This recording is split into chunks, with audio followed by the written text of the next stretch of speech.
so proud over here. It's like flags everywhere, doesn't matter where you go. So today, we're in New York City, the Big Apple. I'm only here for 3 days, so with my SPURRITO idea in mind and being in one of the food capitals of the world, I really have to make the most of it. And I've got a few things in mind. Now, I'm meeting up with one of my best mates from Australia, CJ. We used to live in the same neighbourhood back in Sydney, and we actually went to different schools and met studying at the library. I used to think he was an arsehole, but then I got to know him. A couple of years ago, he moved to New York City to pursue an acting career. And now he's letting me crash at his place. In Brooklyn, East Williamsburg. Check it out. Let's go. Kind of crazy how it all works out. You know, we got the lock here, extra security. We don't want any strangers coming. Smells like bacon. We are lovely people, okay? Right? A little breakfast we're having right now, a little feast. Please. Because he's trying to compete with me. He's like, I'm gonna try to get up early. They're trying to talk to me like I'm some mom who wants to Yesterday we were like, he's not gonna wake up early. He's like, yeah, really? So CJ wakes up at like 5 AM every day and goes to the gym, but he doesn't tell anyone how much he naps all day. After settling in, I made my way to the East Village to meet up with a food truck and restaurant owner. I'm in the East Village in New York at the moment. I'm meeting up with a guy called Eddie who runs a place called Gorilla Barbecue. They've got a food truck, they've got a shop front here in the East Village. And you know, one of the great things about coming traveling, or what I've really found, is being able to learn from people who are doing it big in New York. So we're gonna have a chat. Maybe I can learn a few things from him. Maybe get some inspo or something like that, but check it out. So yeah, all I did was send an email, and here I am being shown around the Lower East Side by Eddie, the owner, getting some advice as I'm starting up and checking out the many food startups and successful food businesses near his shop.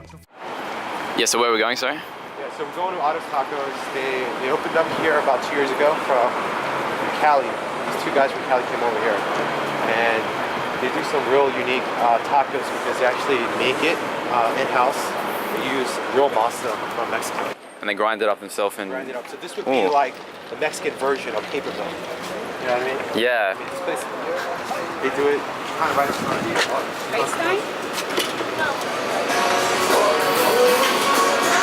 Put it in one of these dough presses. Wow. And it just... So this is what I mean in terms of experience, right? Just like the feel, look and feel of this establishment. It's huge. There's so many other taco places, but nothing that does it like this. Eddie started Gorilla off as a food truck and wanted to bring the underserved Korean cuisine in an accessible format to the New Yorkers.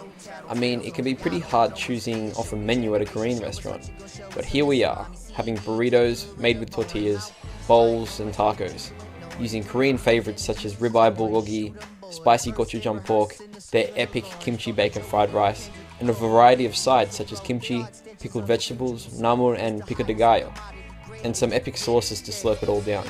Eddie now has 2 fast casual restaurants and has become a household name in New York City. He was even cool enough to come back to the apartment in Brooklyn to try a SPURRITO. And he told me what he thought. He said, the SPURRITO was great, but it was kind of just like this hole-in-the-wall idea. I really had to think of a full concept, a brand, a menu, a fresh idea that really hit the spot with the current food trends. I took it all on board. It was great food for thought. Cheers, Eddie.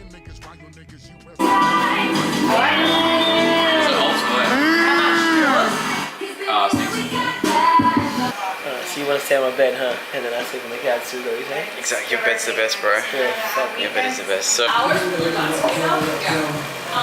it's just...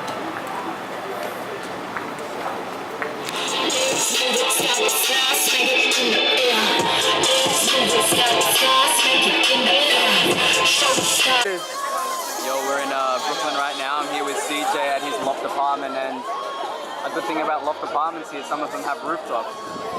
So there's currently a pool party going on. My favorite thing about this is the view we have of Manhattan and like the city skyline. Hi, we got people dancing here, people getting wet, we got people doing, there's pegs here, man. I don't know, keg parties, we got slip and slides with kids, families, everyone's in bikinis. It's really, really fun. But see how the day goes, man. Ciao. Yeah, out.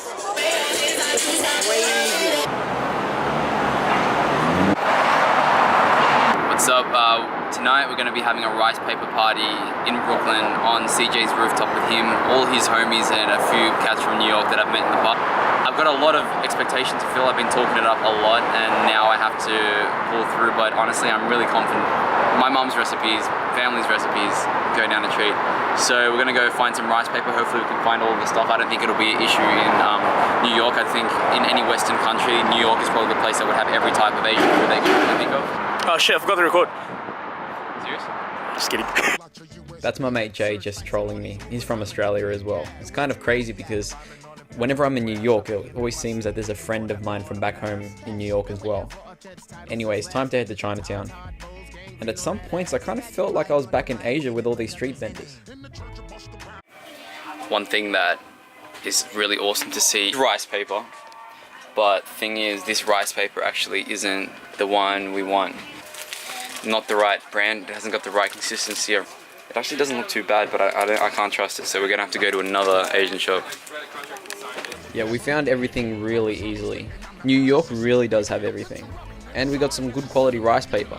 Only the best for paper mill. Anyways, I got some help from my new friends Dylan and Ksenia, and we headed up to the rooftop. Yeah, I'm wondering, I just gotta set up, I gotta get a table of some sort now. Yeah, so we're here in the rooftop in Brooklyn. We're doing a paper mill pop-up. This has just happened today. I was talking to CJ, my homie CJ Water, and there's a whole bunch of French people partying on this roof. And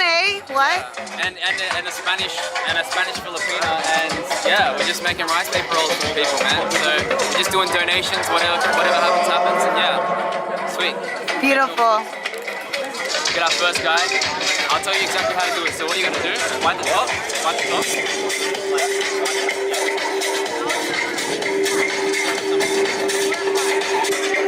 Wait till you get into it, bro. How does it taste?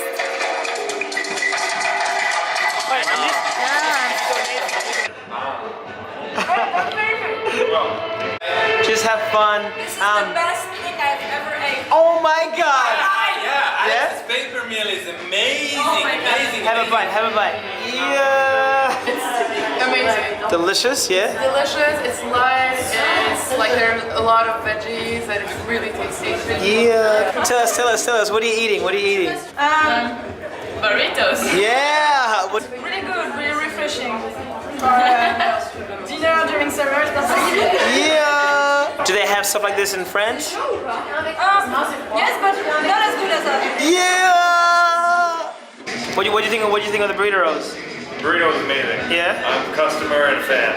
I will use many of those as needs to get the word out.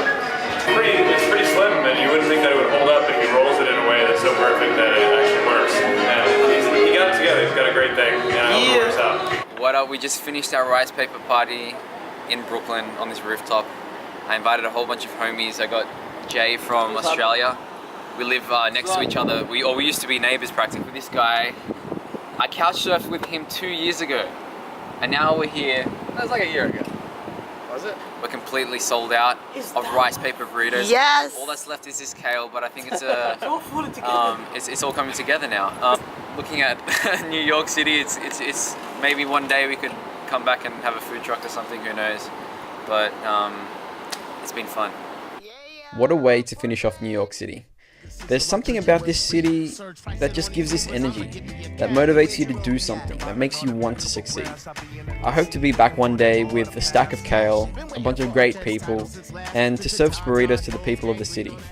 I'll be back, New York. Catch you later, New York. Peace, New York. Peace. Taxi.